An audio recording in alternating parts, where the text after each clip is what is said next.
सभी को praise Lord, सभी को जय मसीह की। मैं आप सभी को प्रभु यीशु मसीह के नाम से आशीर्वादित करती हूँ मेरे प्रियो। आज का जो टॉपिक है, हो सकता है बहुतों के श्रद्धा को, बहुत के विश्वास को या बहुत की मान्यताओं को ठेस पहुंचे, बहुत लोगों के मान्यताओं को ठेस पहुंचे। हो सकता है मैक्सिमम लोग मुझसे एग्री ना हो, लेकिन मैं इस स्क्रिप्चर को फाउंडेशन रखते हुए मैं आगे की बात करूंगी, जहां पे होशे 4:6 कहता है, होशेया नबी की किताब 4 अध्याय का 6वां वचन कहता है, ज्ञान के ना होने के कारण मेरी प्रजा जो है वो नाश हो रही है। Praise the Lord. जैसे वचन कहता है कि तुम सच्चाई को जानोगे और सच्चाई जो है तुम्हें बंधनों से, रीति रिवाजों से जो है आजाद करेगी। तो इन वचनों को फाउंडेशन रखते हुए हम आगे की बात करते हैं। मेरे प्रियो, मैं एक क्रिश्चियन परिवार से ताल्लुक रखती हूँ। हमारे जो बाप दादा थे वो मसीही थे और हम चर्च की मान्यताएं जो थी, चर्च जो सिखाता था, संडे स्कूल मुझे जो सिखाता था, वो मैं सीखते गई, बढ़ते गई और प्रभु में मैंने जानने और समझने की कोशिश की।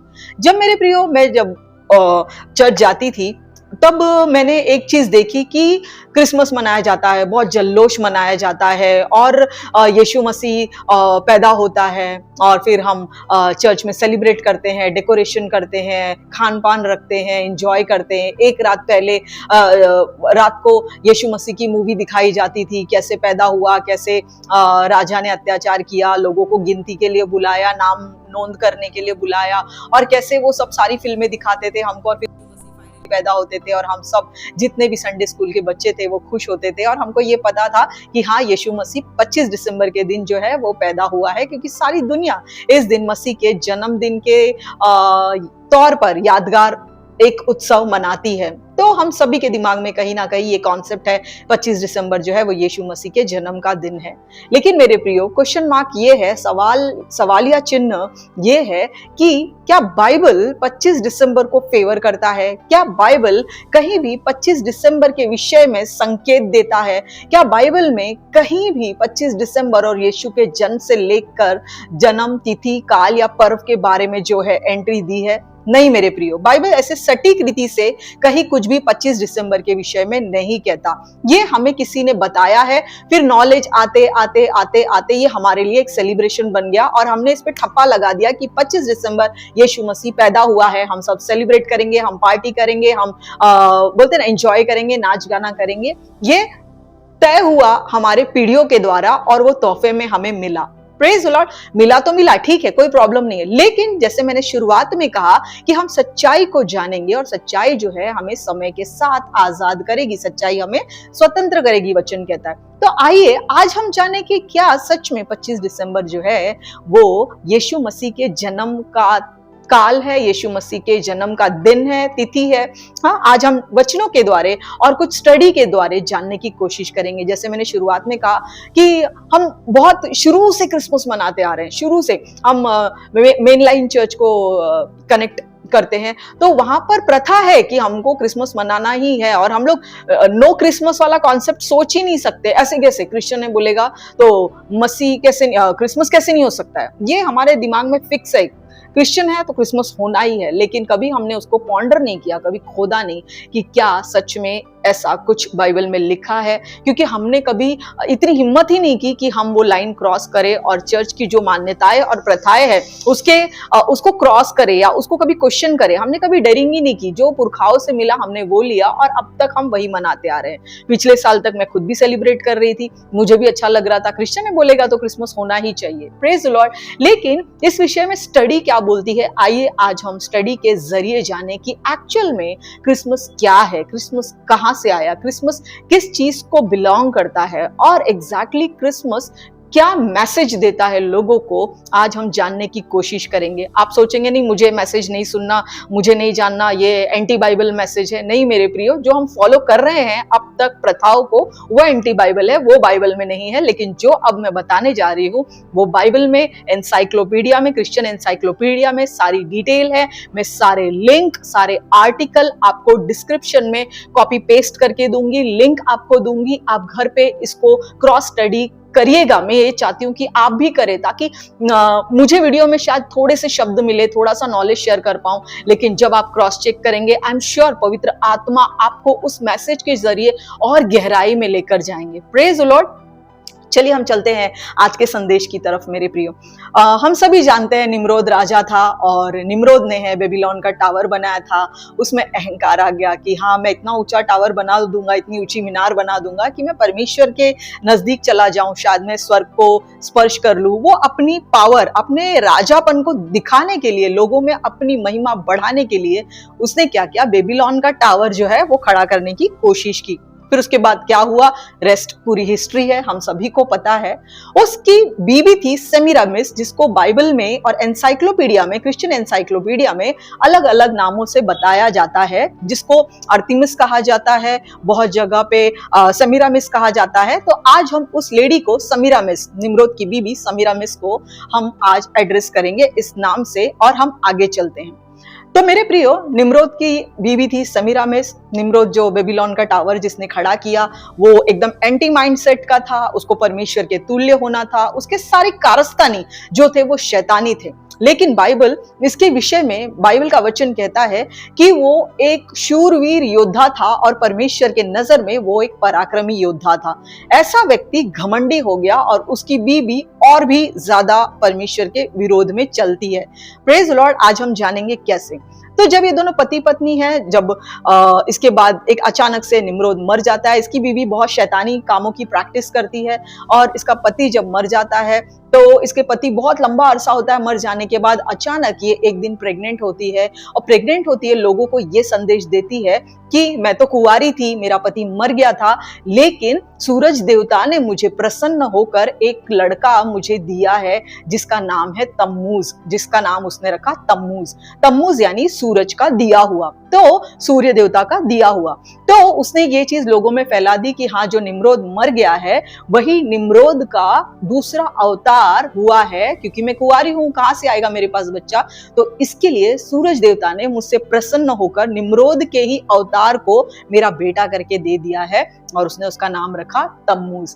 तो उसने जब वो पैदा हुआ उसको पालने में रखा, उसको झूले में रखा और उसने एक झाड़ की पेड़ की डाली तोड़ी और वो डाली तोड़कर उसके पालने के झूले के पास में लगा दी और लोगों को ये मैसेज दिया कि जैसे निम्रोद मर गया था, ये डाली जैसे हरी भरी है, वैसे ही सूर्य देवता ने ये पुत्र मुझे दिया है और इसका जन्म जो है वो फिर से हरा भरा, यानी फिर से रीबर्थ हुआ है, पुनर्जन्म हुआ है, रिकार्नेशन हुआ है इसका। ऐसा उसने लोगों को मैसेज दिया उस समय जो उसके साथ इविल प्रैक्टिस करते थे, कुकर्म की प्रैक्टिस करते थे, अभ्यास करते थे, उनके मन परमेश्वर से दूर हो चुके थे। अब वो आइडल वर्शिप की तरफ जाने लगे थे और अपने अपने तरीके के देवी देवताओं को बटोर रहे थे। Praise the Lord. अब इसने झूले के बाजू में एक झाड़ की लकड़ी रखी, पेड़ की लकड़ी रखी और कहा ये पेड़ जो है एक सिग्नल है, जैसे पेड़ की पत्तियां हर साल गिरती है और हर साल नई आती है, वैसे ही मेरा बेटा जो है वो निम्रोद के शक्ल में नया होके तम्मूज होकर आया है। ये डाली उस बात का चिन्ह है। Praise the Lord. वैसे ही हम देखते हैं आगे, जब टाइम चलता गया इसकी इविल प्रैक्टिस बंद नहीं हुई, ये चलती गई और फिर आगे हम देखते हैं सेमीरामिस के बारे में थोड़ी सी डिटेल मैं आपको पढ़ के बताना चाहूंगी।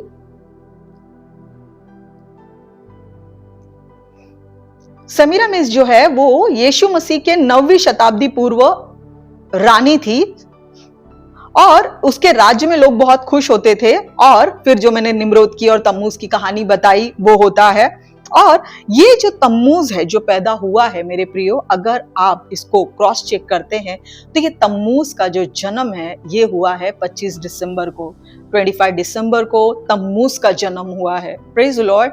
हमको जानना बहुत जरूरी है। अगर आप यीशु मसीह के जन्म का तिथि काल अगर बाइबल में ढूंढते हैं आपको कहीं नहीं मिलेगा, लेकिन अगर आप तम्मूज के बारे में डिटेल देखते हैं तो इसका जन्म हुआ था 25 दिसंबर के दिन। अब ये और इसके बारे में मैं आपको डिटेल बताती हूं। इस प्रकार के पाप उनके मध्य में शैतानी कामों को प्रैक्टिस करते हुए इसीलिए होते थे क्योंकि वो यीशु मसीह के जो मैसेज था, जो प्रोफेटिक मैसेज था यीशु मसीह का कि वो कुंवारी के गर्भ से जन्म लेगा।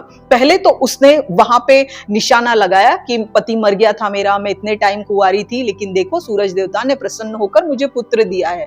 तो जो माँ मरियम का जो कुंवारापन था वो बोलते हैं ना कि हमेशा की कुंवारी थी वो, एक टाइम बिंग के लिए कि पति मर गया है, उस पीरियड में मैं कुंवारी हूं, मेरे बीच में कोई रिलेशन नहीं हुआ। लेकिन सेमीरामिस को जो प्रोफेसी थी वो स्पॉइल करनी थी, क्योंकि शैतान हमेशा से परमेश्वर पिता के आइडेंटिटी पे, पहचान पर, कार्यों पर सवाल हमारे मन में लाना चाहता है। तो सेमीरामिस ने क्या कहा, देखो मैं तो कुंवारी थी, देखो मेरे को सूरज देवता ने प्रसन्न होकर मेरे पेट में किरणों के द्वारा मुझे बच्चा दिया है। क्योंकि ये जो यीशु मसीह के लिए प्रोफेसी थी कि एक कुंवारी गर्भवती होगी और बेटा जनेगी, तो इसको वही सुसमाचार को खराब करना था कि मैं कुंवारी थी, मेरे पति मर के मुझे बहुत साल हो गए थे और अचानक मुझे बेटा हुआ, जो कि मुझे सूरज के किरणों के द्वारा हुआ, जो कि कहा गया था कि वो पवित्र आत्मा के द्वारा होगा। तो इसने कहीं ना कहीं अपने आप को जो है मां मरियम की शक्ल में दिखाने की कोशिश की और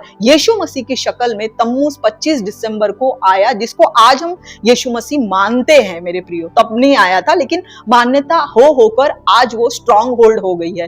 तो यहाँ पर तम्मूज जो है 25 दिसंबर को पैदा हुआ है, और जो उसके पालने के बाजू में जो डाली लगाई जाती है, जो पेड़ लगाया जाता है, वो और कुछ नहीं, वो क्रिसमस ट्री है। और जो उसको पालने में डाला जाता है कि ये सुपरनैचुरल तरीके से पैदा हुआ है, वैसे ही इन्होंने ट्रिनिटी बनाया, फादर सन SUN सन और मदर की ट्रिनिटी बनाने की कोशिश की।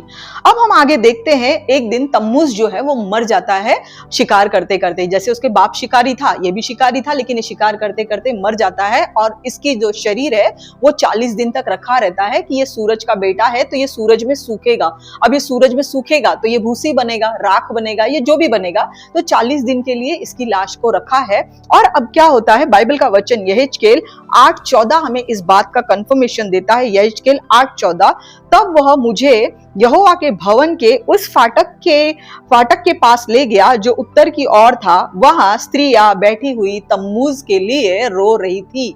Praise Lord. इसका नाम बाइबल में भी है कि वो रो रही थी। जब वो मर गया था, वहां की औरतें जो है वो छाती पीट रही थी, विलाप कर रही थी, और लिखता है स्त्रियां तम्मूज के लिए रो रही थी। तो वो 40 दिन जो था उसकी लाश वैसे ही रखी हुई थी कि वो भूसा हो जाएगा। सूरज ने दिया था तो सूरज ही उसको जला के राख करेगा। और फिर वहां से जब तम्मूज का बॉडी जो है वो राख में बदल गया या मिट्टी में बदल गया, तो उन लोगों ने वो अपने माथे पे लगाया, जिसे आज हम ऐश वेडनेसडे कहते हैं। और वो ऐश को हम नहीं, मतलब जो मानते हैं वो तो ऐश को माथे पे लगाते हैं। उनको लगता है कि ये परमेश्वर की ओर से, जबकि परमेश्वर की ओर से बाइबल में ऐसा कुछ भी नहीं है मेरे प्रियो। वो तम्मूज की राख उसने सुखाई, तम्मूज के शव को उसने सुखाया, उसकी राख हुई और माथे पे लगाया, जिसका वचन यहाँ पर यहेजकेल 8:14 कहता है कि स्त्रियां बैठे हुए तम्मूज के लिए रो रही थी। इन दिनों में ऐसा हो रहा था कि लोग इतना ईविल प्रैक्टिस कर रहे थे, काला जादू,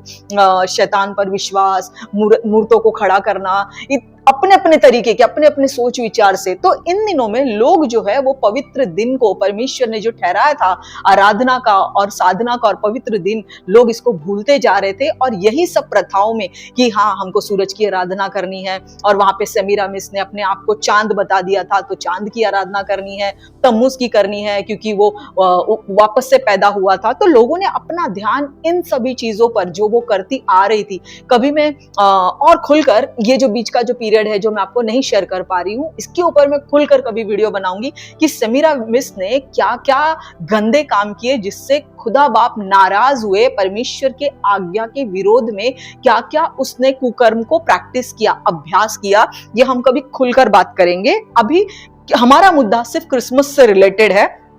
तो उसने बताया कि पिता जो है वो सूरज है, बेटा जो है वो सूरज के द्वारा दिया गया है, और खुद जो है वो चांद है। और लोगों को वही चांद सूरज के चक्कर में फंसाया। लोग अपने हिसाब से मूर्ति पूजा करने लगे, लोग अपने हिसाब से जो है उनके जो रिचुअल थे, बच्चों को बलि चढ़ाना, बच्चों को बलिदान करना, बच्चे की मोलेक के हाथों में दे देना, शैतान की पूजा करना। तो इसने कोई सूरज देवता से तो नहीं पाया था, क्योंकि ऐसा कोई रिकॉर्ड और ऐसा कोई इतिहास हमें कुछ नहीं बताता। तो सीधी बात है, इसने शैतान के साथ मिलजुल कर ये प्रोग्राम को प्लान किया है। ओके, अब यहाँ पर हम देखते हैं आगे।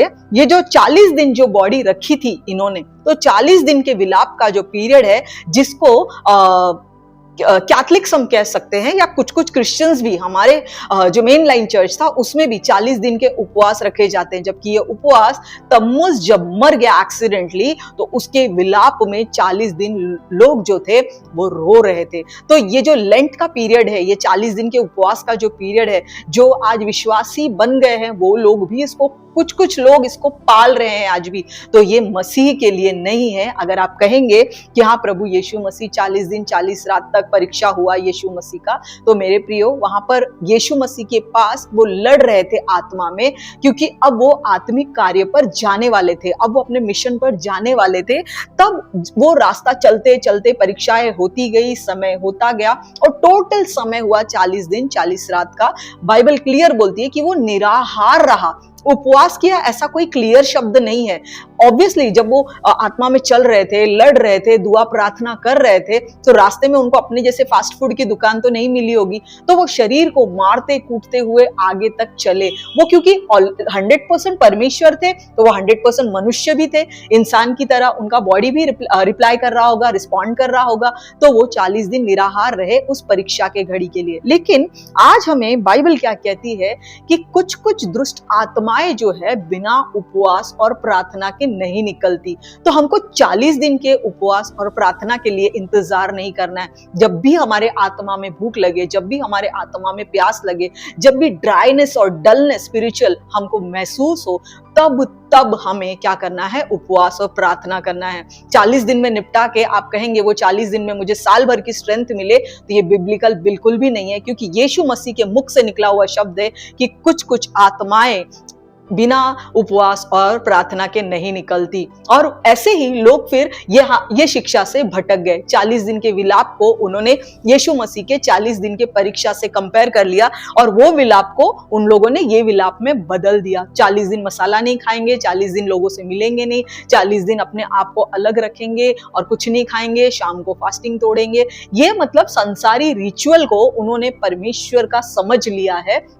एक जगह पे वचन कहता है, ये इंसानी मान्यताओं को परमेश्वर की आज्ञा के समान पालते हैं। इससे सिमिलर वर्ड है, मैं आपको स्क्रीन पे दूंगी, कि ये लोग मनुष्य के सोच को, मान्यताओं को जो है परमेश्वर का वचन करके मानते हैं और उस पर चलते हैं। तो ये कहीं भी बिब्लिकल नहीं मेरे प्रियो। वो 40 दिन का जो विलाप था, ये 40 दिन के परीक्षा से कंपेयर करके ये वो 40 दिन का विलाप यहाँ पर ले आते हैं। वो जो तम्मुस की बॉडी सूख गई थी, ऐश किया था, वो ऐश इन लोग ये ऐश वेडनेसडे में करते हैं यहाँ पर। और फिर 40 दिन का मातम मनाना, 40 दिन तक कुछ ना खाना, सेलिब्रेट नहीं करना, नॉनवेज नहीं खाना, तो ये सब कहीं नहीं है, बाइबल में कहीं भी नहीं है। लेकिन इंसानी मान्यता चलते चलते चलते आज ये सब स्ट्रॉन्ग होल्ड हो गया है। अगर कोई मसीही ये कहे कि मैं क्रिसमस नहीं मनाता, तो लोगों का लुक उसकी तरफ सबसे पहले ऐसे आएगा जैसे वो एंटी क्राइस्ट है, मसीह के विरोध में उसने कुछ तो बड़ा काम कर दिया है। क्योंकि प्रथाओं की इतनी आदत हो चुकी है कि अब प्रथा टूटने में थोड़ा समय तो जाएगा ही, क्योंकि सेमिरामिस के काल से हमारे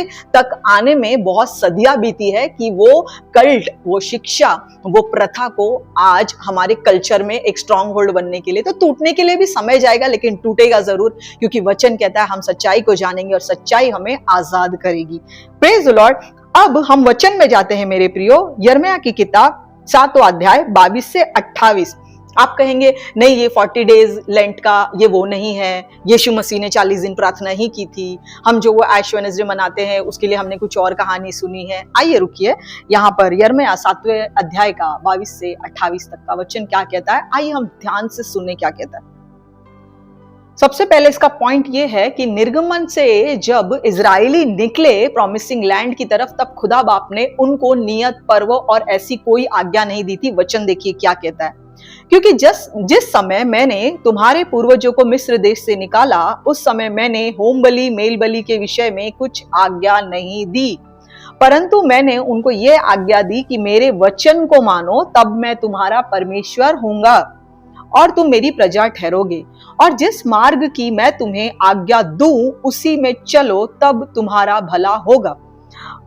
पर उन्होंने मेरी ना सुनी, ना मेरी बातों पे कान लगाया। वे अपनी ही युक्ति और बुरे मन के हट पर चलते रहे और पीछे हट गए पर आगे ना बढ़े, पीछे रहे। मतलब जब वो मिस्र में जैसे जादू टोना होता है, विचक्राफ्ट की प्रैक्टिस होती है, पिछला जीवन जैसा कुड़कुड़ाना था, दासत्व का जीवन था, यहाँ पर वचन क्लियरली कहता है कि मन के हट ही चलते हुए अपनी आइडियाज, अपने कुछ ना कुछ शॉर्टकट निकालने, अपनी ही युक्ति हो और बुरे मन के हट के चलते पीछे हट गए, लेकिन आगे की ओर न बढ़े। जो परमेश्वर ने कहा था, ना मैंने तुझसे होम बलि मांगी है, ना मेल बलि मांगी है, सिर्फ जो मैं आज्ञाएं तुझे देता हूं उसको मान और चलता जा, लेकिन वो आगे नहीं बढ़े।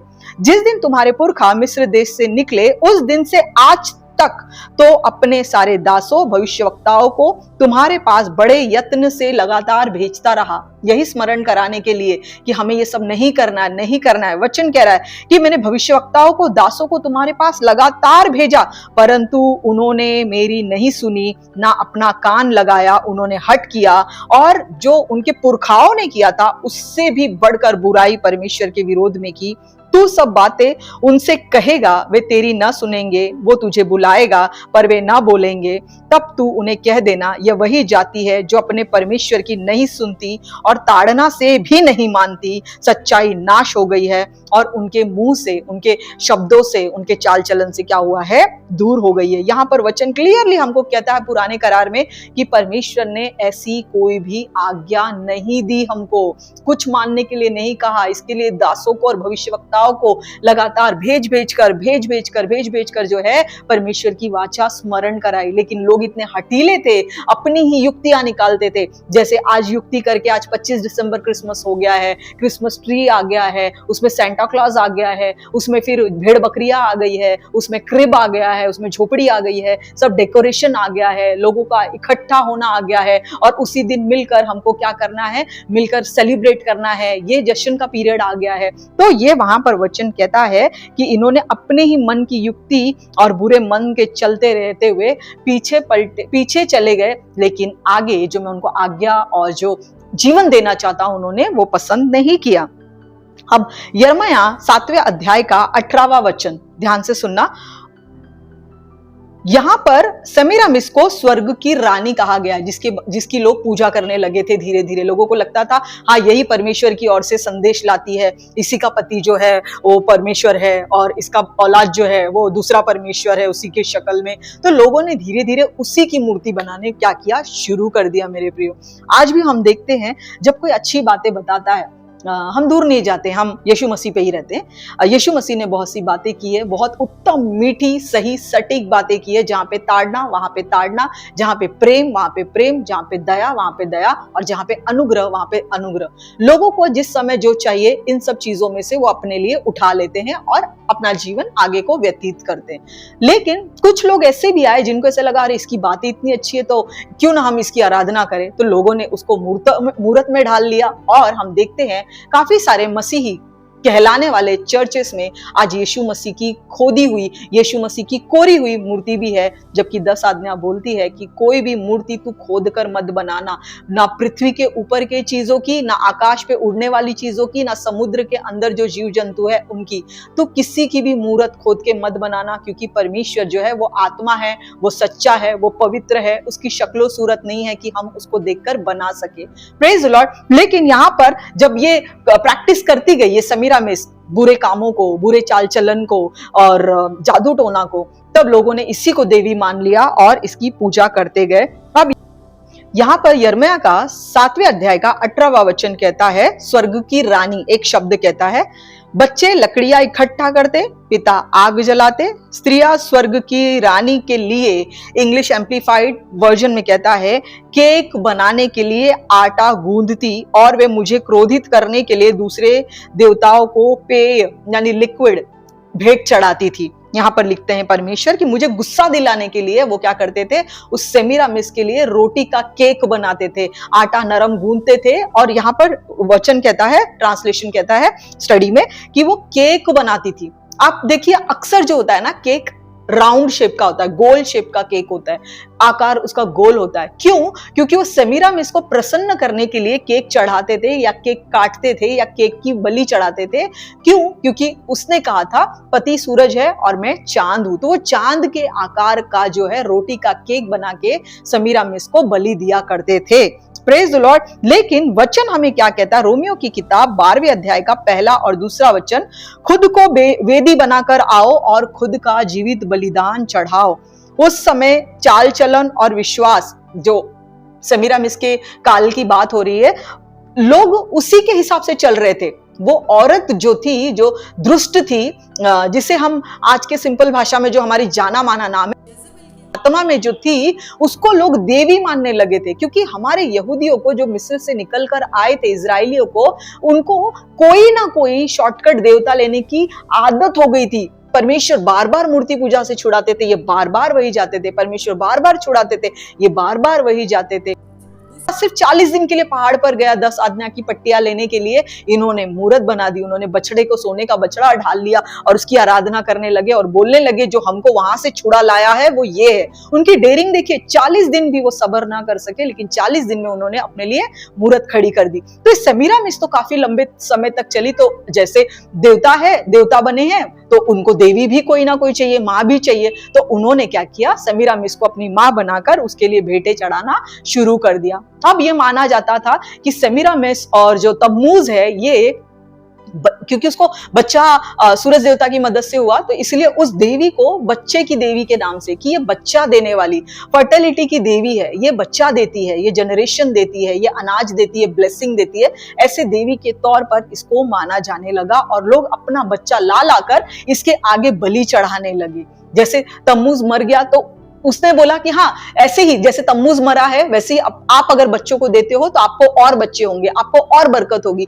और ऐसे करते करते जो है इविल प्रैक्टिस, कुकर्म जो है, वेश्यागिरी जो है, जादू टोना जो है, काला जादू जो है, ये बढ़ने लगा और लोग उसमें इंजॉय करने लगे। क्योंकि हमेशा से इजरायलियों को कोई ना कोई मूर्त चाहिए जो दिखने वाले खुदा पर उनको ईमान रखना शुरू से भाता आया है। और जब भी तकलीफ में आए हैं, इन्होंने यहोवा खुदा की ओर धावा किया, यहोवा खुदा ने बचाया। थोड़े समय के लिए चले और फिर सुअर की तरह वो जाकर फिर कीचड़ में पड़ गए हैं। Praise Lord. तो हरकतें उनकी वही चलती आई है। वही स्टोरी हम होशे के स्टोरी में देखते हैं।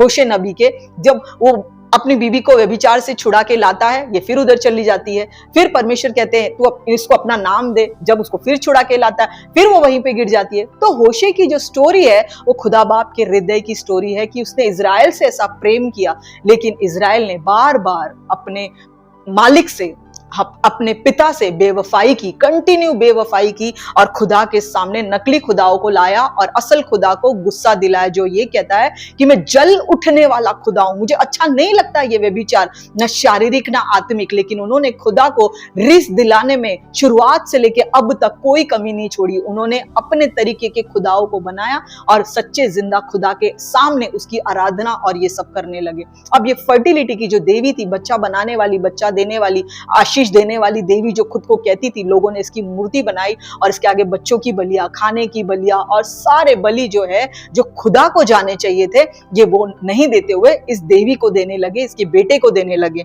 Praise the Lord. इसीलिए रोमियो की किताब 12वें अध्याय का पहला और दूसरा वचन कहता है, इसीलिए हे भाइयों, मैं तुमसे खुदा की दया, परमेश्वर की दया याद दिलाता हूं। याद करो, हमारा खुदा हमारे साथ कब से है, हमको कहां कहां से छुड़ा के लाया है, कितना बचाया है, कितना प्यार करता है। वो एक दिल तोड़कर बात करता है। पौलुस कहता है, हे मेरे भाइयों, मैं तुमसे परमेश्वर की दया स्मरण दिलाकर विनती करता हूं कि अपने शरीर को जीवित और पवित्र और परमेश्वर को भावता हुआ बलिदान करके चढ़ाओ, यही तुम्हारी आत्मिक सेवा है। ऐसे मत समझो मैं इसको बच्चा चढ़ा दूंगा, इसको अनाज लेकर जाऊंगा, ये मेरे लिए बच्चा देगी, ये मुझे बरसात देगी, ये मुझे आशीष देगी, मेरे परिवार में बरकत देगी, कोई भी मूर्ति, कोई भी सजाई हुई चीजें आपको देगी। यहाँ पे कहता है वो तुम्हारी आत्मिक सेवा नहीं है, लेकिन खुद को चढ़ाओ परमेश्वर के आगे। कुछ चीजें मत चढ़ाओ, लेकिन खुद को परमेश्वर के आगे जीवित बलिदान करके चढ़ाओ, यही तुम्हारी आत्मिक सेवा है। इस संसार के पौलुस उस समय जो चल रहा था,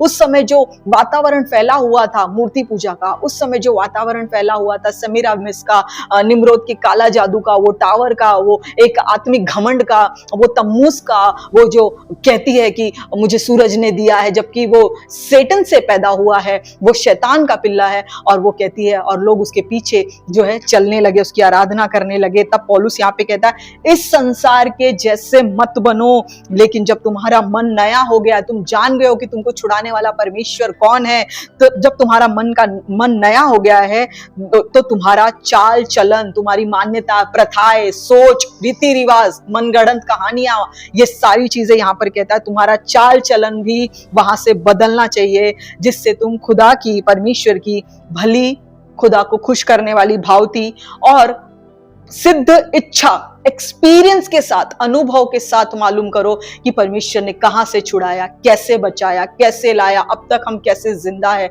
वचन कहता है अनुभव के साथ परमेश्वर की सिद्ध और भली इच्छा, भावती हुई इच्छा क्या करो, अनुभव के साथ मालूम करते रहो। क्योंकि उस समय तक इजरायली जो थे वो कंप्लीटली मूर्ति पूजा में घुस चुके थे। वो उन्होंने कंप्लीटली खुदा को रिस दिला दिया था, गुस्सा दिला दिया था, परमेश्वर के सिंहासन के विरोध में वो खड़े हो गए थे, अपने अपने तरीके के देवी देवता उन्होंने खड़े कर दिए थे।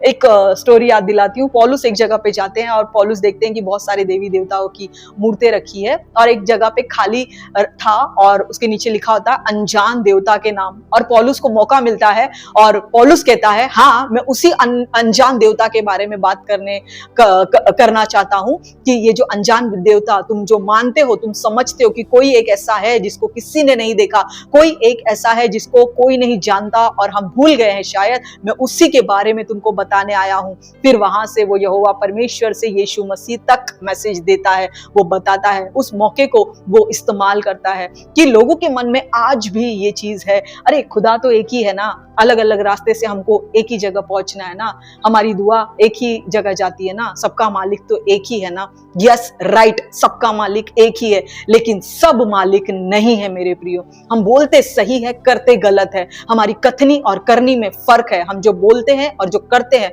जमीन आसमान का फर्क है। हाँ, मालिक एक ही है, लेकिन सब रास्ते मालिक की ओर नहीं जाते। बाइबल का वचन कहता है जीवन का द्वार मैं हूं। बाइबल का वचन कहता है कोई मेरे बिना पिता तक नहीं पहुंच सकता, एक ही रास्ता है। आप कहेंगे नहीं, स्वर्ग जाने के बहुत से रास्ते हैं, हम कहीं से भी जा सकते हैं, कोई भी चीजों को खोदेंगे, आकार देंगे, शक्ल देंगे और उसकी आराधना करेंगे और वो हमको स्वर्ग लेके जाएगा। बिल्कुल भी नहीं। बाइबल इस बात की ना इजाजत देती है, ना कोई हिंट देती है हमें ऐसा कुछ करने के लिए। बाइबल कहता है भेड़ों का एकमात्र द्वार मैं हूं। यीशु मसीह ही भेड़ों का दरवाजा है, वही जीवन का रास्ता है, वही स्वर्ग का रास्ता है, वही पिता तक पहुंचने का जरिया है, वही अनंत काल की श्योरिटी है। पवित्र आत्मा हमें बयाने में दिया गया है और हम पर जिन्होंने यीशु को प्रभु करके स्वीकार किया है, पवित्र आत्मा की छाप हम पे लग चुकी है। जब छाप लग चुकी है तो आइए हियाव के साथ उस फाटक में प्रवेश करें, क्योंकि जीवन का द्वार वही है। बहुत सारे द्वार चुन लेने से आप कहीं भी जाओगे और बोलोगे निकलेगा एक ही जगह पे, एग्जिट एक ही जगह पे होगा, ऐसा नहीं होगा। अगेन इन्होंने अपने सोच विचार से युक्तियां करके ये सब रास्ते निकाले, जबकि सच्चा परमेश्वर इस बात के विषय में चुप है, नहीं कहता, इजाजत ही नहीं देता मेरे प्रियो। अब यहाँ पर इजराइलियों को ये सब गंदी बातें प्रैक्टिस करने की आदत हो चुकी है। अब रोमियो की किताब पहले अध्याय का 21 से 25 वचन ध्यान से सुनना। इस कारण कि परमेश्वर को जानने पर भी उन्होंने परमेश्वर के योग्य न बढ़ाई किया, न परमेश्वर को धन्यवाद दिया, लेकिन व्यर्थ विचार करने लगे। कुछ मतलब ही नहीं था वो चीजों का, ऐसे विचार करने लगे, यहां तक उनका मन निर्बुद्धि हो गया, बद दिमाग हो गया और अंधेरा हो गया, पूरी कालिक आ गई दिमाग में। वे अपने आप को बुद्धिमान जताकर मूर्ख बन गए। हाँ, खुदा इसमें है, खुदा उसमें है, सेमीरामिस में है, तम्मुज में है, निम्रोद में है, आइए हम ये करें, आइए हम वो करें। यहाँ पर वचन कहता है वो अपने आप को बुद्धिमान दिखाने के चक्कर में मूर्ख बन गए और सदा काल के जो कभी विनाश नहीं होता, ऐसा अविनाशी परमेश्वर की महिमा को उन्होंने नाश होने वाले नश्वर चीजों में डाला। मनुष्य, पक्षी, चार पैर वाले जानवर, रेंगने वाले जानवर, उन सभी को उन्होंने क्या किया, मूर्तों में ढाल दिया, उनकी शक्ल, मूर्तों में उनकी शक्ल बना दी। Praise the Lord. क्या मनुष्य को, इंसान को भी उन्होंने देवता बना दिया, सेमीरामिस को, पक्षियों को भी, उड़ने वाले जो भी पक्षी थे उनको उन्होंने क्या कर दिया, देवी देवता बना दिया। चार पैर वाले जानवर को भी देवी देवता बना दिया उन्होंने, और रेंगने वाले जानवर को भी, सांप को, जो भी धरती पे रेंगते मिट्टी खाते, उन सभी को क्या किया, मूरत में ढाल लिया और जिंदा परमेश्वर के सामने उनकी मूर्ति लगाई और जिंदा परमेश्वर के सामने उनके सामने सर झुकाने लगे। यहाँ पर लिखता है, इस कारण परमेश्वर ने उनके मन की अभिलाषाओं के अनुसार अशुद्धता के लिए छोड़ दिया कि वह आपस में ही एक दूसरे के शरीर को क्या करे, अनादर करे, क्योंकि लोग विचक्राफ्ट को, काले जादू को, भानामती को, अघोरी विद्या को प्रैक्टिस करने लगे थे। और इसमें क्या होता है, देवदास देवदासियां होती है। मैंने आपसे कहा ये जो सब्जेक्ट छोड़ा है मैं फिर कभी पूरा करूंगी। लोग आपस में ही रिश्ते बनाने लगे कि आओ औलादे बनाए, कैसे ना कैसे करके बच्चे पैदा करें, और वो बच्चे जो है हम सेमीरामिस और तम्मूस को बलि चढ़ाए, जिससे वो हमसे खुश होगी, हमको बरसात समय पे आएगी, फसल समय पर उगेगी और हमारे घर में औलादे फलती फूलती रहेगी। ऐसा उनका सोच था। यहाँ पर कहता है, इसके लिए मैंने उनको अशुद्धता के लिए ही छोड़ दिया कि वे आपस में अपने शरीरों का अनादर करे, डिसरिस्पेक्ट करे, खेलते रहो अपने शरीरों से, क्योंकि उन्होंने परमेश्वर की सच्चाई को जो था झूठ में बदल डाला है और सृष्टि की उपासना की, ना कि सृजनहार की।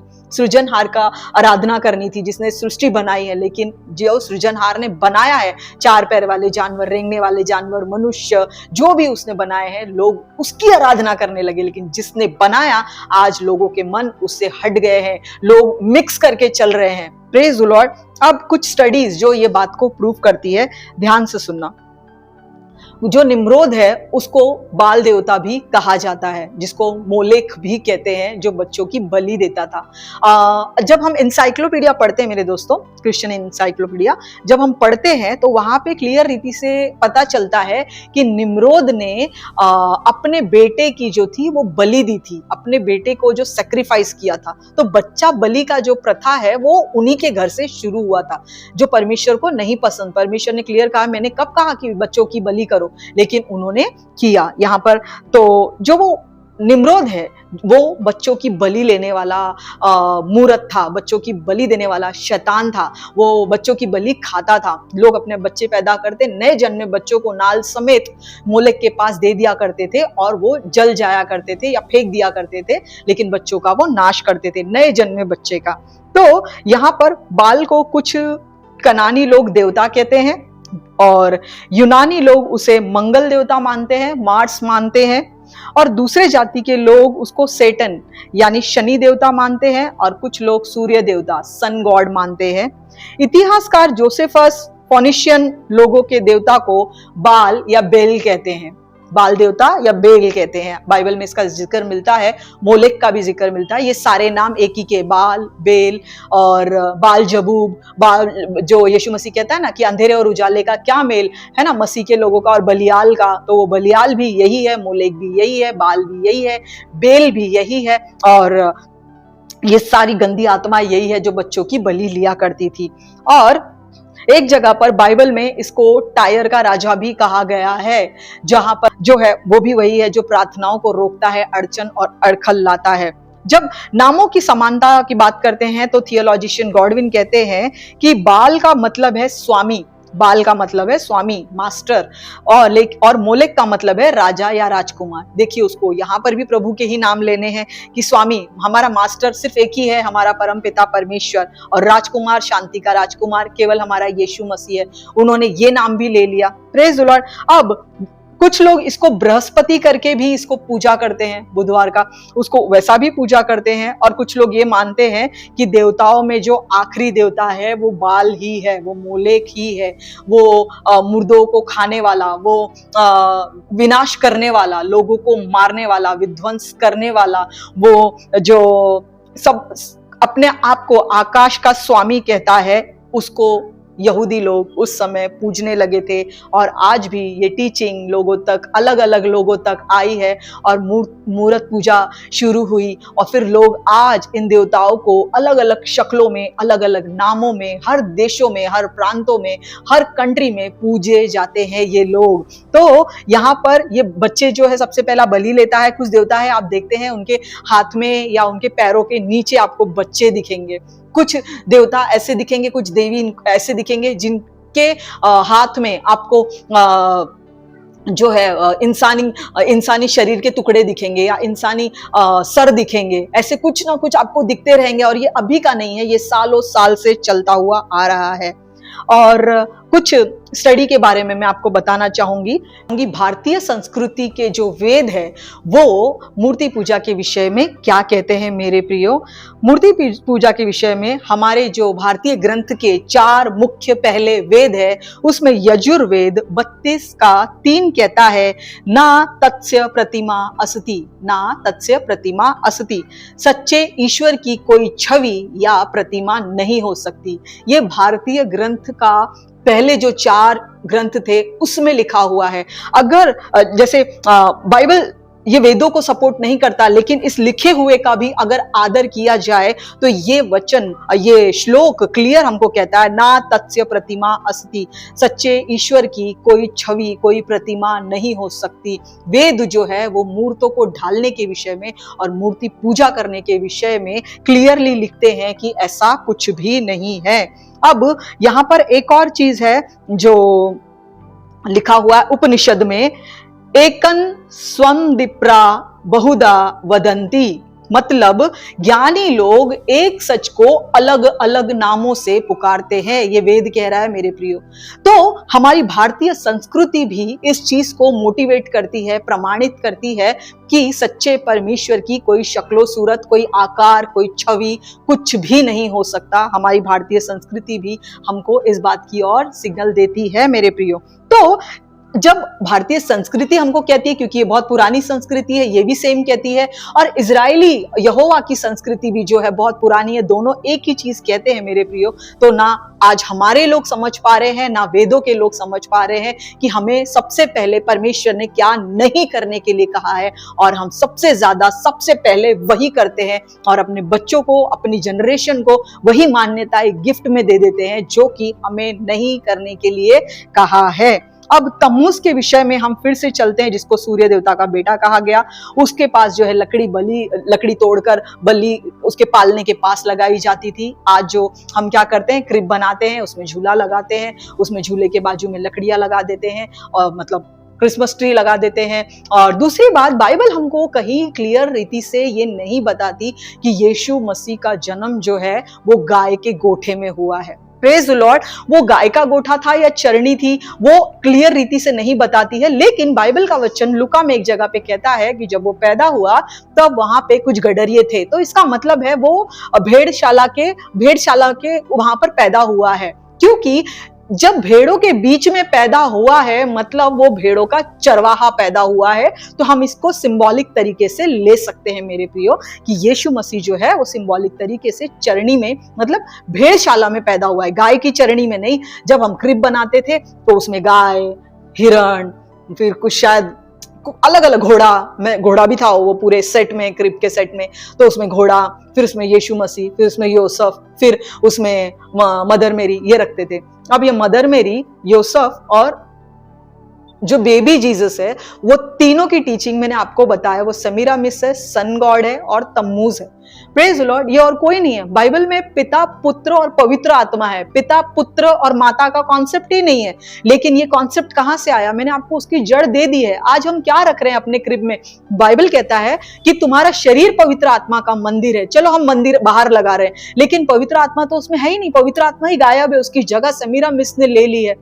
आप कहेंगे नहीं वो मदर मेरी को है। मदर मेरी को किसने देखा है मेरे प्रियो? और मदर मेरी ने खुद लिखा है कि मैं तेरी दासी हूं और तेरी इच्छा के अनुसार मेरे साथ होने दे। स्वर्गदूत को जब वो मैसेज लेके आते हैं कि तू एक पुत्र जनेगी, तो वो कहती है मैं तेरी दासी हूं और तेरे शब्दों के अनुसार मेरे साथ होने दे। वो अपने आप को सर्वेंट एड्रेस करती है, दासी एड्रेस करती है। वो ऑनर बिल्कुल नहीं मांग रही है, वो अपने आप को सर्वेंट कह रही है। तो फिर हमने ही खुद वो सारी प्रथाओं को चलते चलते चलते क्या कर दिया, फादर, सन, होली स्पिरिट की टीचिंग को छोड़ के फादर, मदर और सन गॉड, SUN, उसको हम क्या कर रहे हैं, क्रिब में बिठा रहे हैं। यीशु मसीह जो भेड़शाला में पैदा हुआ, हम सारे जानवरों के बीच में बिठा रहे हैं। आज हम खुद गॉस्पेल का मजाक बना रहे हैं, उसके ऊपर हाईलाइट सेंटा जो है परमेश्वर पिता का मजाक उड़ाने वाला, ठट्टा करने वाला एक कैरेक्टर है। सेंटा एक बूढ़ा व्यक्ति है जो दिखाता है परमेश्वर पिता जो होता है बूढ़ा होता है। तो उसको एक रेप्लिका बनाया है कि बूढ़ा सेंटा क्लॉज, और फिर हम पेड़ के ऊपर लगा देते हैं सॉक्स की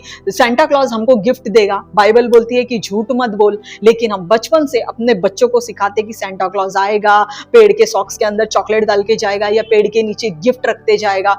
हम बोल कुछ और रहे हैं और अगेन फिर कुछ और कर रहे हैं। बाइबल बोलता है झूठ बोल मत, झूठ मत बोल। बाइबल क्लियर बोलता है और हम अपने बच्चों को बचपन से झूठ ही बोल रहे हैं कि सांता क्लॉज जो है आपको गिफ्ट देगा। तो गिफ्ट जो है परमेश्वर पिता ने अपने इकलौते पुत्र को इस जहान के लिए दे दिया, ताकि जो कोई उस तोहफे पर विश्वास करे वो नाश ना हो, लेकिन अनंत काल का जीवन पाए स्वर्ग में पिता के साथ में। Praise the Lord. ये सांता क्लॉज जो है ये परमेश्वर पिता की मौकरी करने वाला, परमेश्वर पिता का ठट्टा करने वाला एक कैरेक्टर है, जो अपने आप को बूढ़ा बुजुर्ग बताता है और फिर वो क्रिब में जो यीशु मसीह, सो कॉल्ड यीशु मसीह जो तम्मुज है एक्चुअली, उसके पास आता है और जो उसके पास आते हैं उसको तोहफा देता है। जैसे तम्मुज के पास लोग रो रहे थे, औरतें रो रही थी और वो फर्टिलिटी का देवता बन गया, वो क्या क्या बन गया, मैंने आपको सब बताया है। तो परमेश्वर के जो छवि है उसको उन्होंने स्पॉइल करने की पूरी रीति से कोशिश की है और बहुत से मसीही उस कोशिश में फंस चुके हैं। आज जब ये सच्चाई की बात की जाए तो वो लिटरली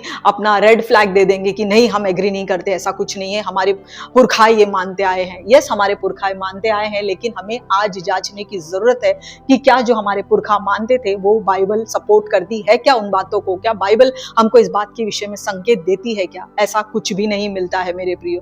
तो वो जो सांता क्लॉज है वो पिता की मौकरी कर रहा है, वो दिखा रहा है एक बूढ़ा बुजुर्ग व्यक्ति है, वो आता है, वो तोहफे लेकर आता है, जबकि पिता ने एक ही तोहफा यीशु मसीह इस संसार को दिया है, लेकिन वो बच्चों को देता है, क्योंकि जैसे मैंने कहा वो बच्चों की बलि लेता था, आज भी वो बच्चों को इंप्रेस करता है। बच्चों के बीच में सांता क्लॉज जाएगा, सांता क्लॉज किसी बूढ़े के पास जाके चॉकलेट नहीं देगा, लेकिन बच्चों के झुंड में रहेगा, क्योंकि आज भी वो बच्चों को पागल बना रहा है, परमेश्वर से दूर लेके जा रहा है। लोग आज सांता क्लॉज का वेट करते हैं, चाहे वो जाति के बच्चे हो या अन्य जाति की, वो सांता क्लॉज की वेट कर रहे हैं, लेकिन वो ये वेट नहीं करते कि परमेश्वर ने जो जीवन हमको दिया है उसका इस्तेमाल अनंत जीवन की तरफ जाने के लिए कैसा किया जाए। आज हम सांता क्लॉज से उम्मीद करते हैं, बच्चों को सिखाया जाता है कि ये तुमको देंगे, ये तुमको देंगे, लेकिन चर्च जाते हैं लेकिन मसीह देंगे ये नहीं बोलते हुए सांता क्लॉज देंगे। बच्चे लोग अपने अपने घरों में, मैं खुद सॉक्स लगाती थी, रेड कलर के छोटे छोटे सॉक्स लगाती थी, हाँ देंगे सांता क्लॉज, कभी दिया तो नहीं, आई एम श्योर किसी को नहीं दिया होगा, बट लेकिन ये झूठ बच्चों को बोया जाता है, सिवाय इसके कि हमारा खुदा सच्चा है, उस पर ईमान लाना है, उस पर विश्वास लाना है और वही जीवन है हमारे लिए। हम ये छोड़कर झूठे शिक्षा की तरफ अपने बच्चों को लेकर जाते हैं और वो जो शुरू से बच्चे की बलि खाते आया है आज भी हमारे बच्चों को पागल बना रहा है, मंदबुद्धि बना रहा है, उनके अविश्वास को बढ़ा रहा है, खुदा से ध्यान हटाकर सांता क्लॉज की तरफ ध्यान लेकर जा रहा है मेरे प्रियो। तो मदर मेरी की जगह, जो बोलते हैं पवित्र आत्मा की जगह थी, वो मदर मेरी को हमने बिठाया है, समीरा मिस ही है। और जो हम एक आगे और स्टडी में जाएंगे, मैं और थोड़ा आगे डिटेल में जाऊंगी फिर कभी, तो वो जो साइन आया, जो क्रॉस बनाते, जब हम मसीह में नहीं थे, जब हमें मसीह जब तक नहीं मिला था तो हम क्या करते थे, पिता पुत्र पवित्र आत्मा। तो ये क्या करते थे, पिता इधर पुत्र इधर फिर पवित्र आत्मा। आप ये शेप सोचिए क्या बन रहा है, क्या एक क्रॉस कहीं से भी बन रहा है? नहीं, ये उल्टा क्रॉस बन रहा है, ये कहीं से भी क्रॉस नहीं बन रहा है। और दूसरी बात, वो तम्मूज का टी है, खाल्डियन टाओ, ये टी है तम्मूज का, जिसको ये वर्शिप किया जा रहा है इनडायरेक्टली। और हम देखते हैं बहुत सारे बिशप्स होते हैं, बहुत सारे पोप होते हैं, उनके पास एक लकड़ी होती है, वही लकड़ी है जो तम्मूज के पालने के पास एक छड़ी, हरी भरी लकड़ी, पेड़ पौधा जो गाड़ा गया था, वो पोप के पास एक छड़ी होती है, उसके ऊपर एक सूरज बना होता है, क्योंकि वो सूरज देवता का बेटा है। हम सूरज को ऊंचा उठाते हैं कि हाँ ये आपका बेटा तम्मूज से आज पैदा हुआ है। और तम्मूज हर साल 25 को पैदा होता है मेरे प्रियो। आज मैं विश्वासियों से बात कर रही हूँ, इस समय हम नारे लगाते हैं, घोषणा करते हैं कि हमारा दूल्हा आ रहा है। यीशु मसीह का दूसरा आना किसी भी क्षण हो सकता है, रैप्चर होने वाला है। Praise the Lord. अब एक बात बताइए, 25 दिसंबर को जो बच्चा पैदा हुआ है वो एक साल में दूल्हा कब बनेगा और कब अपनी दुल्हन को लेने आएगा, क्योंकि उसको अगले साल फिर पैदा होना है। हम उसको बार बार पालने में डाल रहे हैं। हर साल वो 1 साल का होता है और फिर 0 हो जाता है, फिर 1 साल का होता है, फिर 0 हो जाता है। हम यही प्रथा चला रहे हैं। तो हमारा वो पालने का बच्चा बड़ा होगा कब, जवान होगा कब, शादी की उम्र का होगा कब, दुल्हन को लेने आएगा कब? तो इस हिसाब से जब वो हर साल पैदा हो रहा है तो कोई रैप्चर नहीं है, कोई दूसरा आगमन नहीं है और कोई दूल्हा किसी दुल्हन को लेने के लिए नहीं आ रहा है, क्योंकि देख रहे हैं आप हमारी कथनी और करनी में कितना फर्क है। हम बोलते कुछ है और कर कुछ और रहे हैं। दूल्हा आने वाला है और यहाँ पे दुल्हन क्या कर रही है, कलिसिया क्या कर रही है, अपने ही दूल्हे को, जैसे उसने सेमीरामिस ने किया, अपने ही दूल्हे को, निम्रोद को बताया कि वो मेरा बच्चा बन के आया है। आज हम क्या कर रहे हैं, अपने ही दूल्हे को, यीशु मसीह को जो है बच्चा बना के डाल रहे हैं। आज कलिसिया जो है सेमीरामिस का रोल प्ले कर रही है और जो उसने तम्मूज के साथ किया, हम वो अपने हृदय के यीशु मसीह के साथ में कर रहे हैं। उसको हर साल पैदा करते हैं, क्योंकि हम तो ये मानेंगे नहीं कि झूले में तम्मूज है। ठीक है, चलो यीशु मसीह है, आपके विश्वास के अनुसार हम ये मान लेते कि चलो वो यीशु मसीह है। तो यीशु मसीह तो आ रहे हैं ना भाई। तो जब वो आ रहे हैं तो हर साल पालने में जाके वो बड़े कब होंगे, जवान कब होंगे, और शादीशुदा की उम्र कब होगी उनकी, और कब दुल्हन को लेने आएंगे। आज दुल्हन जो है वो माँ बनकर बैठी है, अपने ही दूल्हे को झूले में डाल के झुलाने में तुली हुई है, और वो ना दुल्हन के रूप में आना चाहती है। इसीलिए बाइबल बोलता है ऐसी तेजस्वी कलिसिया चाहिए परमेश्वर को जिसमें झुर्री ना हो, जो बूढ़ी ना हो, जो माँ का रोल नहीं प्ले कर रही हो, है ना, लेकिन निष्कलंक हो, बेदाग हो, बिना झुर्री के हो। तो बिना झुर्री के यानी जवान हो। आज जो दुल्हन है वही बेटे को क्या कर रही है, पालने में डाल रही है। वो माँ बनी पड़ी है, वो बूढ़ी बनी पड़ी है। तो दुल्हन कब बनेगी, वो कब दुल्हन बनेगी और कब दूल्हा आएगा। Praise the Lord. बोलने के लिए बहुत कुछ है मेरे प्रियो, लेकिन मैं आखिर में सिर्फ इतना ही कहूंगी, अगर आप ये मानते हैं और आप मुझसे एग्री नहीं करते कि यीशु मसीह जो है 25 दिसंबर को नहीं पैदा हुआ और हम क्रिसमस तो मनाएंगे भाई, ओके, नो प्रॉब्लम। मैंने कहा ना, कुछ चीजों को टूटने के लिए समय लगता है। मेरा काम है इन्फॉर्मेशन देना, राइट समय पे पवित्र आत्मा आपको कन्विक्ट करेंगे, एहसास दिलाएंगे, और सच्चाई एक दिन सुनने वालों को आजाद जरूर करेगी जो इस बंधन में है उनको। बाइबल का वचन कहता है, यीशु मसीह ने कहा क्लियरली, मैं अल्फा, मैं ओमेगा, मैं शुरुआत, मैं अंत, मैं प्रथम और मैं आखिरी हूं। Praise the Lord. तो क्या आप मुझे बता सकते हैं कि अल्फा कब पैदा हुआ या शुरुआत किस दिन हुई? तो अगर आप मुझे बता सके कि हाँ, जो परमेश्वर ने कहा है कि मैं आदि हूं, आदि में वचन था, तो वो आदि का पीरियड अगर आप मुझे बता दे, तारीख आप मुझे बता दे, मैं भी आपके साथ क्रिसमस जरूर सेलिब्रेट करूंगी। Praise the Lord. आज के थोड़ा वीडियो स्लो गया, और क्योंकि मुझे बहुत सारी इंफॉर्मेशन गैदर करनी थी, लेकिन आई होप मैंने आपको सही रीति से समझाया। उसके बाद भी जो स्टडी नोट्स है वो मैं डिस्क्रिप्शन में कॉपी पेस्ट करूंगी, विथ लिंक कॉपी पेस्ट करूंगी। जरूर गो थ्रू कीजिएगा, क्रॉस चेक कीजिएगा, बाइबल से दोस्ती कीजिए, बाइबल में हर चीज का जवाब है। आज के लिए बस इतना ही। प्रभु आपको आशीर्वादित करे। Praise the Lord. God bless you all.